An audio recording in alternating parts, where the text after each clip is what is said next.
Agora sim eu posso dizer, grude-se mit mir. Eu já falei antes, Gott ist gut. Tá certo, pessoal? Isso tá certo? Amém? Eu estou melhorando, amém.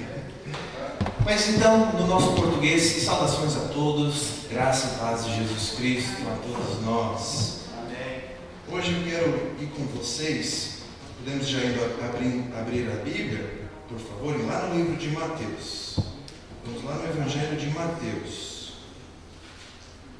Hoje não vamos ter PowerPoint, hoje vamos estar aqui na Bíblia mesmo, ver alguns textos.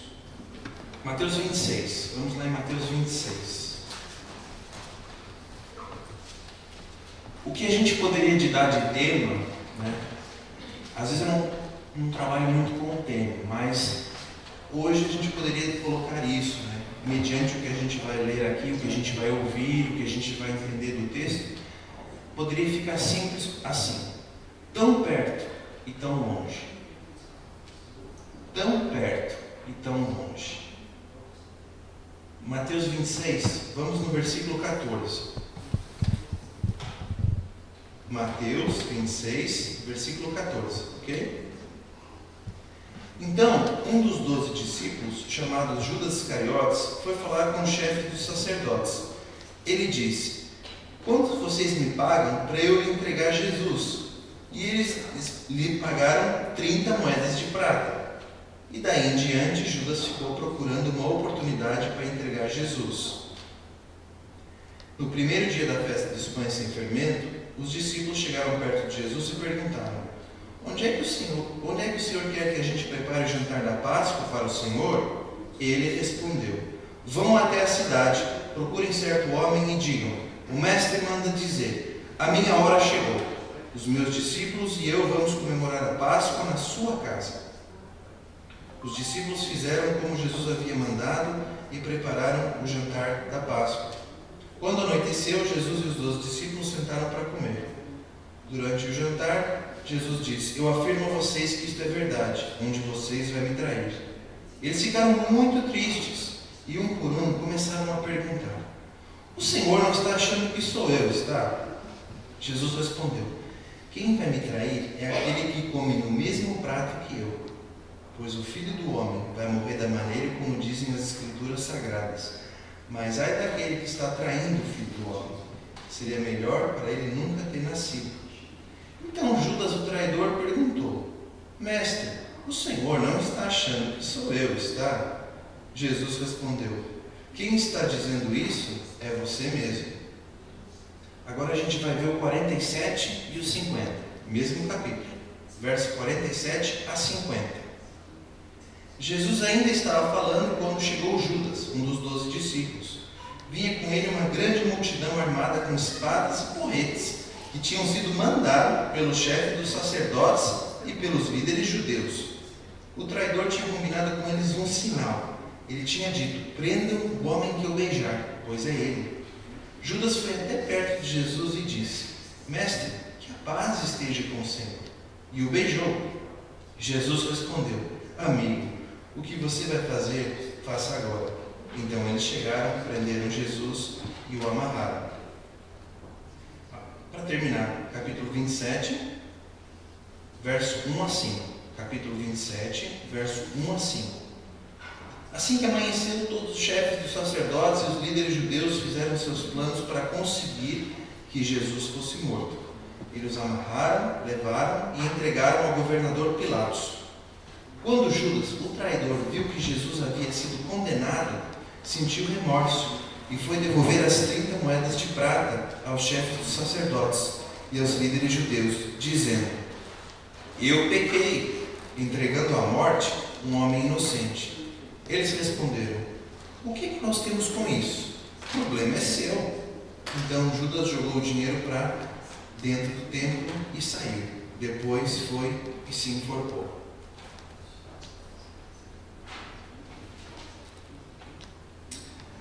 Alguém podia pegar um copo de água para mim, por favor? Não está aqui. Tão perto e tão longe. A gente tem muitos homens na história da humanidade, desde o primeiro século até hoje, homens que viveram com vícios sem regras, viveram assim, se renderam ao pecado. Obrigado, Pedro. Só um instantinho.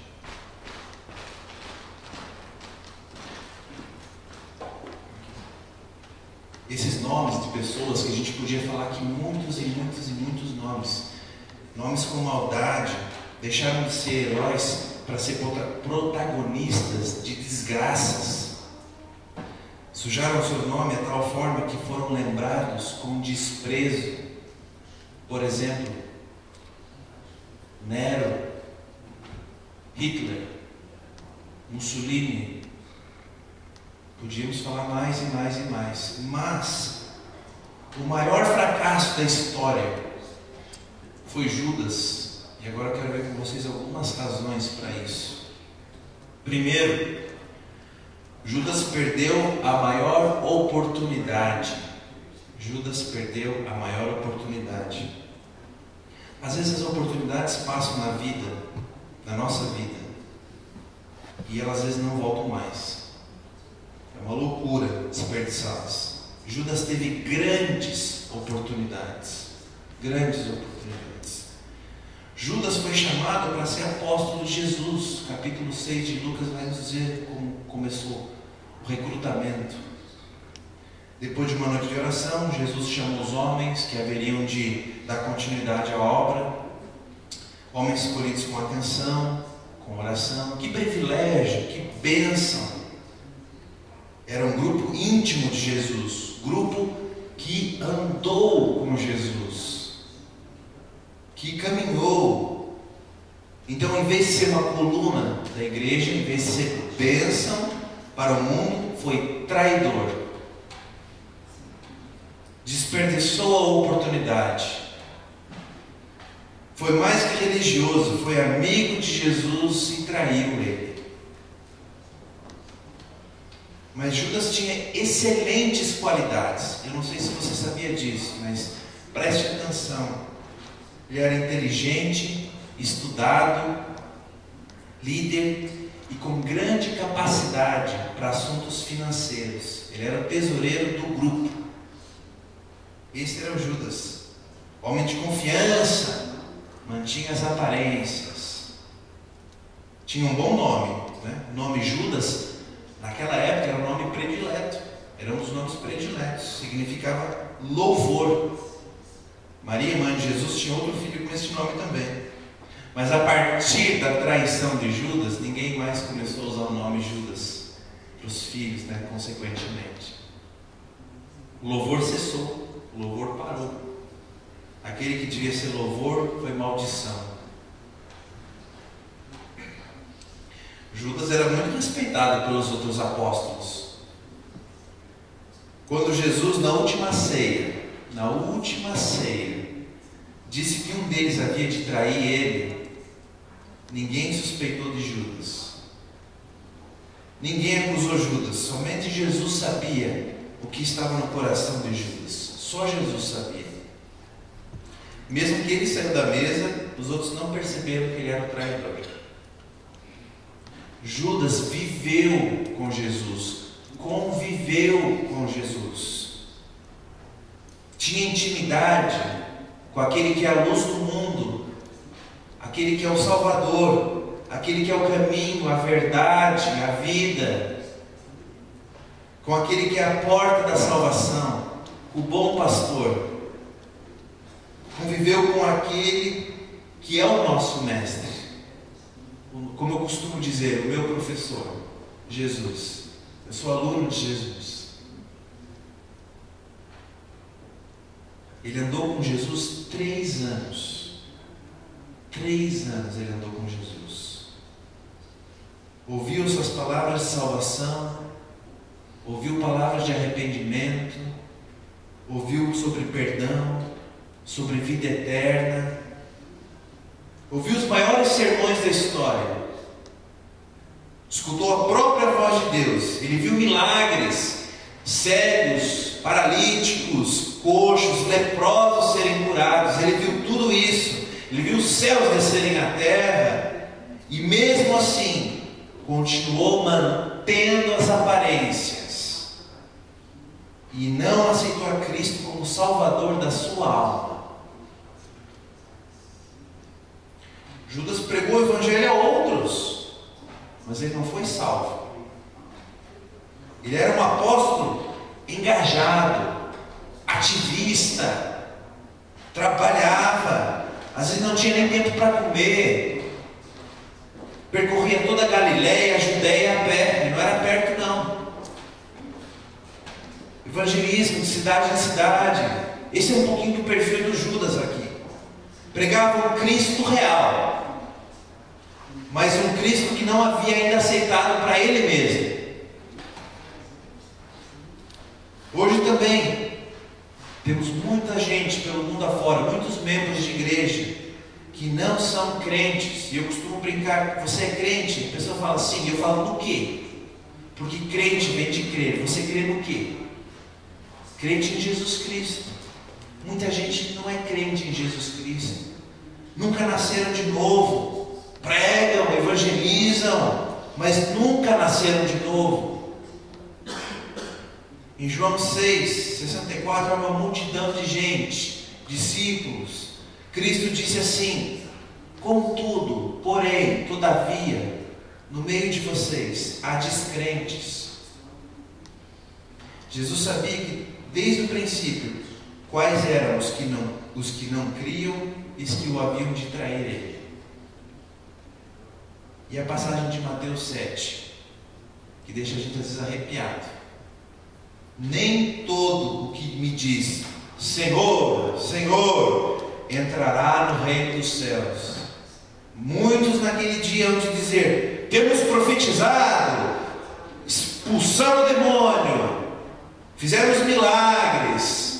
E a gente escuta de retorno: nunca te conheci, nunca conheci você. Isso é muito duro. Isso é uma palavra que deixa te arrepiado.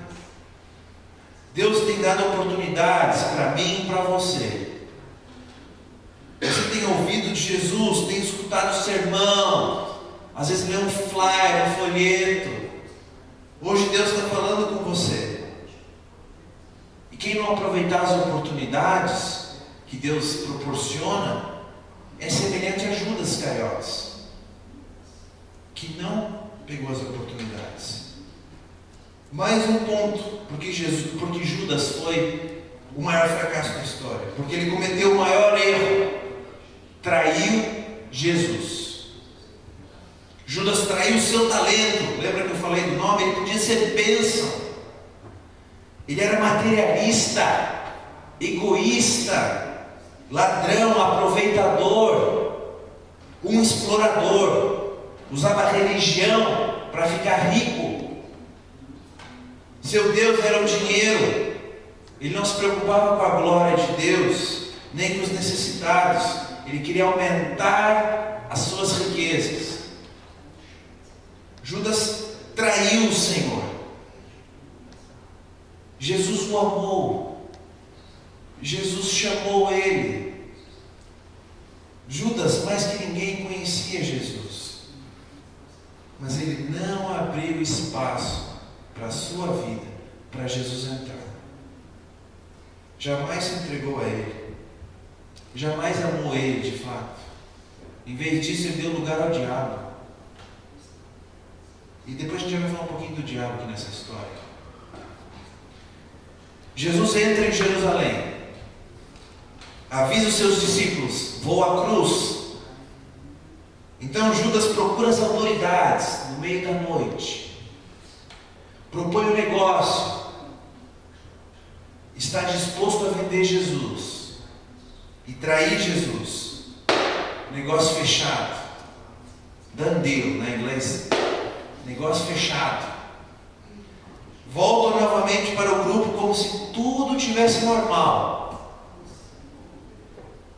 Jesus vai para o cenáculo, lá ele ensina o lava-pés, que a gente sabe, lavando os pés do discípulo, né? João 13. Cristo lava os pés dos apóstolos, inclusive de Judas. Ele sabe de toda a trama, mas ele não diz nada para Judas. Ele quer ganhar o seu coração, mas o coração de Judas está fechado. Na hora da ceia, né, Jesus diz: um de vós me trairá. Todos perguntam: será que sou eu, mestre? Judas, cínico, né? Pergunta: sou eu, será, mestre? Aí a gente vimos aqui a resposta de Jesus: você que está dizendo. E Jesus ainda dá um pedaço de pão para Judas, um gesto de amizade. Judas se levanta, sai. Ele não suporta ficar perto de Jesus, perto da luz. Incomoda ele. Os sacerdotes já estavam esperando ele lá fora. Tudo estava pronto. Tudo estava pronto para pegar Jesus. Os soldados então pegam Jesus. Ele é preso, humilhado, cuspido, condenado. Judas vê Jesus naquela mesma noite sendo julgado. Sua mente fica atribulada. No seu coração não tem paz. É um homem em crise, desespero, está em pânico. A culpa está corroendo a alma dele. Ele chega à beira da loucura. Mais um ponto porque Judas foi o maior fracasso da história, porque ele recusou a maior oferta, o perdão do Senhor Jesus Cristo. Depois de ele ter traído Jesus, Judas poderia ter se arrependido. Mateus 27:3. Na manhã seguinte à prisão de Jesus, Judas está cheio de remorso. Está se sentindo mal. Passou a noite em claro, não dormiu. A culpa estava esmagando Judas. Agora que entra o Didi, o diabo na história. Judas, agora é tarde. Agora não tem mais jeito para você não. Você é traidor mesmo. Você está perdido, está arruinado. Não tem mais saída para você não. Não tem solução para a sua vida, Judas. Seu caso é um caso perdido. Isso que o diabo fica falando na mente de Judas, no coração. Judas não voltou atrás. Ele apenas sentiu remorso. Mas ele não buscou o perdão de Jesus. Judas confessou o seu erro com uma consciência pesada, mas não confessou a quem deveria ter confessado. Mateus 27, 3, 5. Agora com a vida dele em tormento, cheio de remorso, já sente que o dinheiro não está satisfazendo mais ele. Sabe que fez loucura trocar Jesus por dinheiro. Ele corre para o templo, devolve o dinheiro que ele recebeu e confessa para aquele pessoal ali, os sacerdotes, né? Eu pequei traindo sangue inocente. E as autoridades religiosas atormentavam mais o Judas, né? O que eles falaram? O que me importa isso, Judas? Isso é contigo, isso é com você. Mas Judas não vai a Jesus.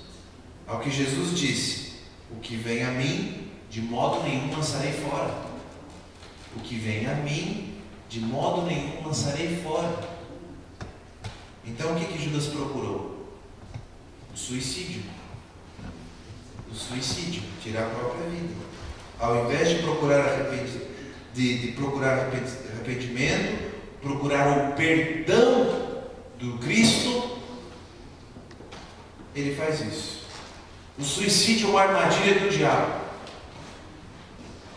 Mateus 27, 5. É um golpe fatal de Satanás.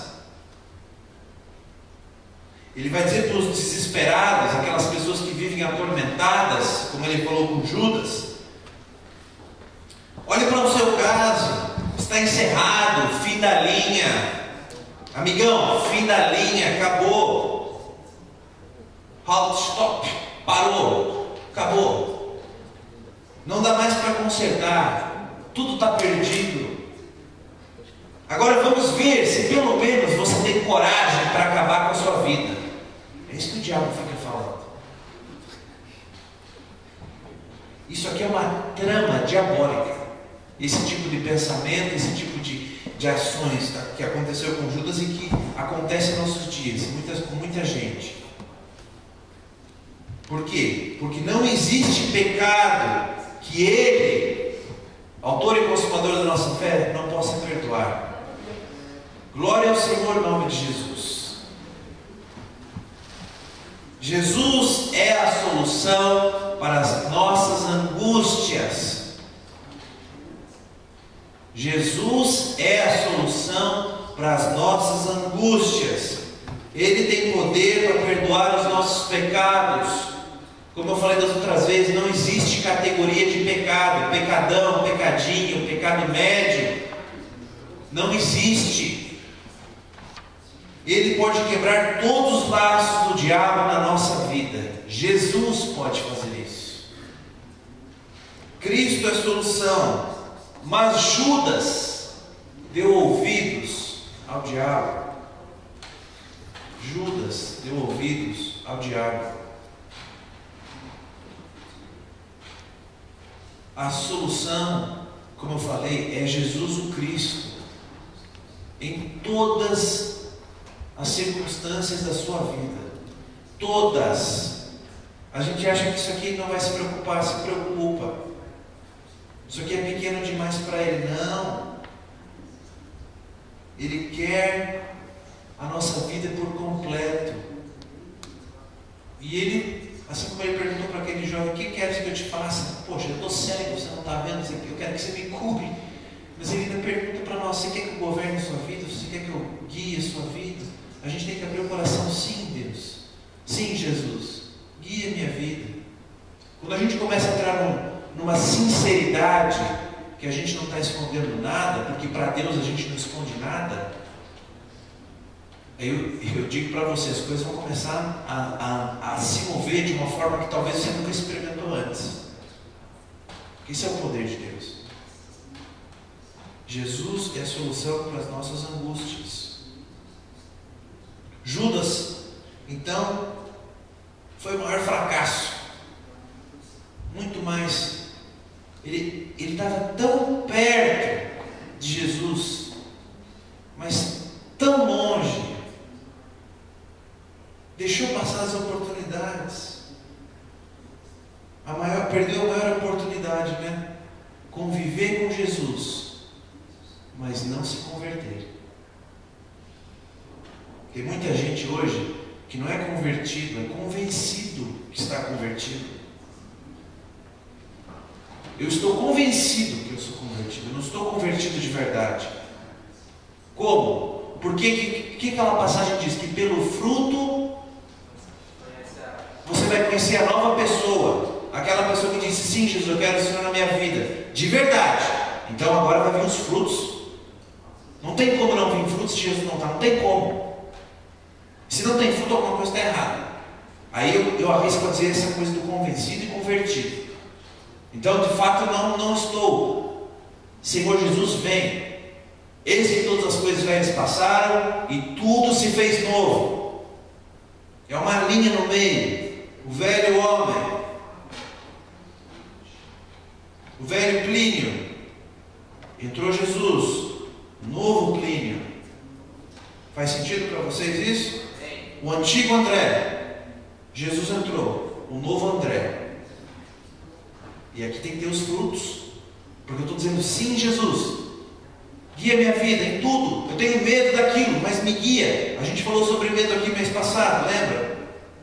Eu estou ansioso. A gente falou sobre as emoções no mês passado aqui. Relaxa, deixa Jesus guiar. Ele quer guiar. E você vai ter testemunhos para contar do que você estava assim e estava assado, e daí você realmente entregou nas mãos de Deus para valer. para valer, sem mentira, sem enrolação. Cometeu o maior erro, traiu o seu melhor amigo. Traiu o seu melhor amigo, best buddies. Andou perto, caminhou perto, mas estava tão longe. E recusou a maior oferta de ser perdoado por Jesus Cristo.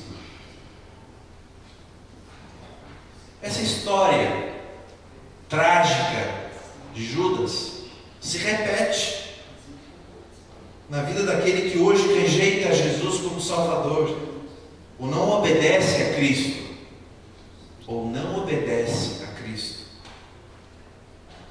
Aí eu te pergunto, como é que está a sua vida? Você tem traído a Jesus com a sua vida, seu testemunho, suas atitudes e palavras?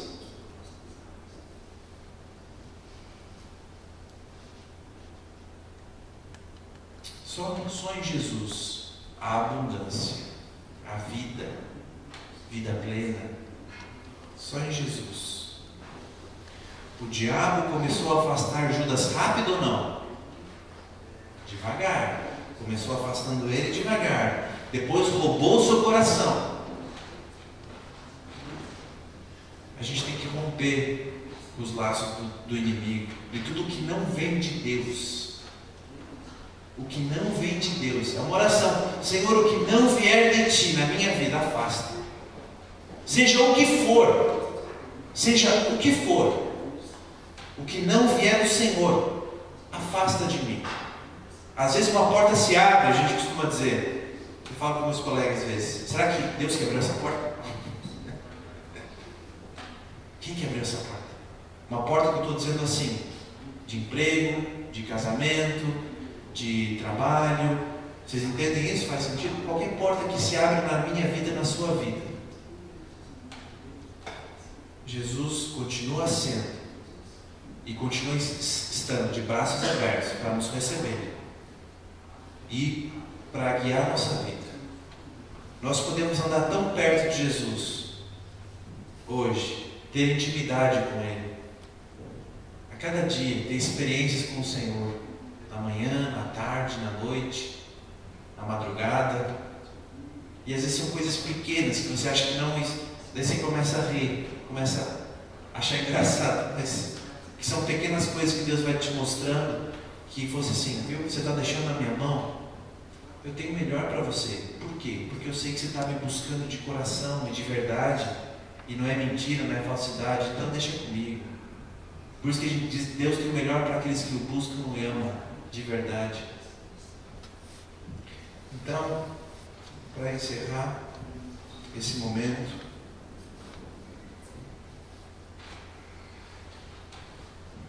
quero desafiar você a andar perto com Jesus, andar perto com Ele. Deixe seus pecados, não importa, é grande, é pequeno, não tem tamanho. Pecado é tudo aquilo que me afasta de Deus. Pecado é tudo aquilo que me afasta de Deus. Deus está aqui e eu estou indo para cá, para cá, para cá, para cá. Eu não estou indo perto. Vocês entendem? Aqui é a fonte, Jesus. Beber da fonte, estar perto do Mestre, aprender com o professor, ser discípulo de verdade de Jesus. E Ele está aqui, Ele vai nos sondar. Salmo 139. Ele sonda o nosso coração. Ele sabe o que está aqui no meu coração. E Ele sabe, Fernando, seu hipócrita. Ou pode falar assim, Fernando, que coração sincero é o teu. Só Deus faz isso, de saber o que está aqui dentro. Então deixa comigo. Quando a gente convida Jesus, entra na minha vida, guia a minha vida. Eu quero ser obediente, ter humildade. Não quero almejar outras coisas, eu quero almejar o Senhor. Porque eu sei que se eu estou aqui no foco, o Senhor sabe o que eu preciso. Preciso de um trabalho, preciso de um negócio da minha família, preciso de conversão, preciso de alguma coisa. Deus sabe se você está falando para Ele, mas se você está buscando na fonte, sempre, em todo momento, as coisas vão se mover na sua vida. O que eu quero dizer com isso? Que a sua vida não vai ficar parada. Sabe aquela coisa assim, a vida daquele irmão, daquela pessoa, daquela família, não vai para frente, não anda. O que tem de errado ali que a coisa não anda? Mas às vezes não é só dinheiro que eu estou falando, não. Não anda pode ser o quê? Pessoa sempre mal-humorada, pessoa sempre brava, pessoa trata mal a esposa, fala mal com os filhos. Assim, é sempre, poxa, mas está sempre sem emprego. Vocês estão percebendo que nada vai para frente na vida da pessoa? Nada. E eu faço para você um desafio hoje. Convide Jesus para entrar na sua vida. Senhor, a minha situação é essa, eu preciso do Senhor. E às vezes Ele vai te mostrar assim: Fernando, você está errado nisso aqui, para com isso. Peça para Ele mostrar também. Se a gente quer andar com o Senhor, a gente quer ser abençoado por Ti em todas as áreas. Então vamos caminhar com fidelidade, com obediência, com sinceridade. Às vezes o pessoal do Brasil fala assim: precisa de um namorado, precisa de um namorado. Você está indo buscar onde, namorado? A gente começa a ensinar assim pequenas coisas, desde a vida amorosa, vida financeira, educação de filhos, trabalho, carreira para a vida, o que eu quero da minha vida, tudo. Vamos no Senhor. A partir dali, Ele vai abrir a nossa mente. A gente vai começar a enxergar com os óculos de Jesus as coisas à nossa volta. Porque a gente está andando perto e não está longe, a gente está perto, se converteu. E a cada dia no processo de se tornar mais e mais parecido com o nosso professor, o nosso mestre Jesus. E agora, daqui a pouco, a gente vai participar da ceia, que também é um outro momento especial, muito especial de reflexão. Mas antes de a gente participar da ceia, eu quero orar com você. Mas eu quero te lançar esse desafio pessoal para a sua vida. É você e Deus. Não é você, seu esposo, sua mãe, o seu irmão. É você e Deus. Você e Deus. Só em Jesus a vida em abundância. João 10:10. Eu sempre gosto de repetir isso, porque isso aqui vai exemplificar a batalha entre o bem e o mal no Star Wars. O ladrão vem para matar, roubar e destruir. E Jesus vem para que tenham vida. Vida e abundância não é dinheiro não, tá, gente? É a plenitude de vida que o mundo não consegue. Só disse que a gente falou ontem no encontro de casais. Você tem que ser feliz. E os outros que se explodam. Não importa. É isso que o mundo fala, são coisas passageiras. A sociedade oferece isso. Jesus fala: te ofereço uma vida plena, de alegria que vem da minha raiz, que eu sou a videira verdadeira. Estamos ligados em Jesus, então vem a paz que passa sobre todo o entendimento, vem de mim. A alegria, o amor, vem tudo de mim. Então eu quero te convidar a você a vir a Jesus. A vir a Jesus. Deixe os pecados, largue mão, rompa com os laços do diabo, rompa com os laços que não te levam para perto de Deus. Gostaria que você baixasse sua cabeça, por gentileza, fechasse teus olhos também.